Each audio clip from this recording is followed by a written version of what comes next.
ভগবানের ওপর পূর্ণ বিশ্বাস রাখলে ভগবান অলৌকিক ঘটনা ঘটায়। তো বন্ধুরা, আশা করি এই ভিডিওটা থেকে অনেক কিছু জানতে পারবে। তো তোমাদের কাছে আমার একটাই অনুরোধ, এই সম্পূর্ণ ভিডিওটা দেখার চেষ্টা করো।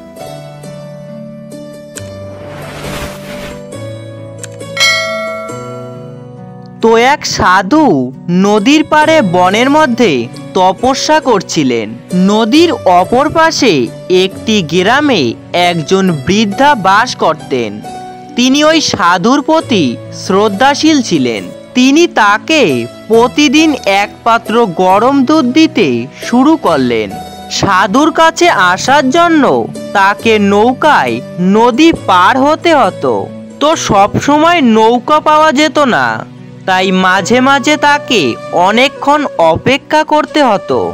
তো একদিন সাধুর উপদেশ অনুসারে রাম নাম জপ করতে করতে নদীর ওপর দিয়ে তিনি হেঁটে পার হলেন।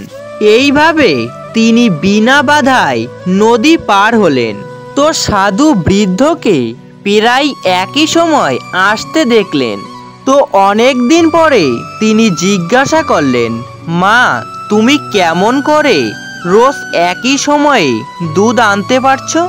নিষ্পাপ হাসি হেসে বৃদ্ধা বললেন, গুরুমশাই, রাম নাম জপ করি এবং বিনা বাধায় নদীর ওপর দিয়ে হেঁটে পার হই।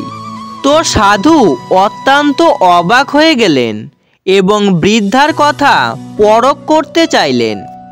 একদিন তিনি বৃদ্ধাকে অনুসরণ করলেন। বৃদ্ধা রাম নাম জপ করতে শুরু করলেন। তিনি এমনভাবে নদী পার হলেন যেন মাটির ওপর দিয়ে হাঁটছেন। এই দেখে সাধু বিস্মিত হলেন। তিনি ভাবলেন, যদি বৃদ্ধা নদীর ওপর দিয়ে হাঁটতে পারেন তাহলে আমিও পারবো। এই ভেবে সাধু রাম নাম জপ করতে শুরু করেন ও নদীর ওপর দিয়ে হাঁটার চেষ্টা করেন। কিন্তু তিনি নদীতে পা ফেলা মাত্র হোঁচট খেলেন এবং নদীতেই পড়ে গেলেন।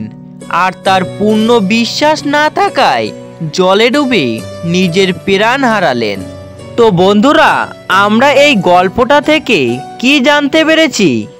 যে বৃদ্ধা মহিলার ভগবানের প্রতি অটুট বিশ্বাস ছিল, কিন্তু সেই বিশ্বাস সাধুর ছিল না। সেই কারণে সাধুর মৃত্যু হলো। তো বন্ধুরা, ভগবানের উপর পূর্ণ বিশ্বাস রাখো, কারণ ভগবানের উপর পূর্ণ বিশ্বাস ও আত্মনিবেদন করলে ভগবান অলৌকিক ঘটনা ঘটাবেই। তো বন্ধুরা, তোমরা যারা ভগবান রামের ভক্ত অবশ্যই বলো জয় শ্রীরাম।